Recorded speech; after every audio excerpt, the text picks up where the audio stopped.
Rourkela media club ପକ୍ଷରୁ ସ୍ୱାଧୀନତା ଦିବସ ପାଳିତ।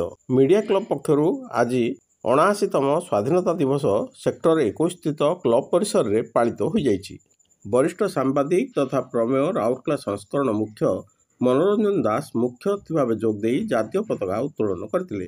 ସାଧାରଣ ସମ୍ପାଦକ ବିବେକାନନ୍ଦ ଦାସ ସ୍ୱାଗତ ଭାଷଣ ପ୍ରଦାନ ସହ ଏହି ଦିବସ ପାଳନର ତାତ୍ପର୍ଯ୍ୟ ସମ୍ପର୍କରେ ଆଲୋକପାତ କରିଥିଲେ।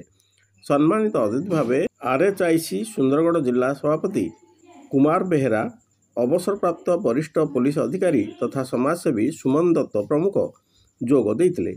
ସାଂଗଠନିକ ସମ୍ପାଦକ ଜଟାଧାରୀ ମାଝୀ ଧନ୍ୟବାଦ ଅର୍ପଣ କରିଥିଲେ।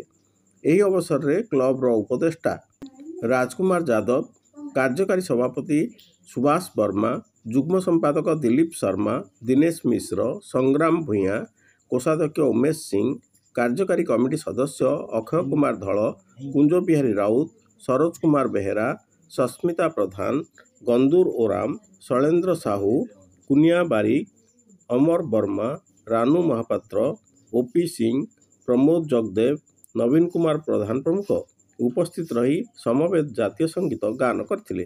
କାର୍ଯ୍ୟକ୍ରମରେ ଅନ୍ୟ ଗଣମାଧ୍ୟମ ପ୍ରତିନିଧି, ସ୍ୱେଚ୍ଛାସେବୀ ମଧ୍ୟ ଯୋଗ ଦେଇଥିଲେ। Bureau news, Utkalmail TV।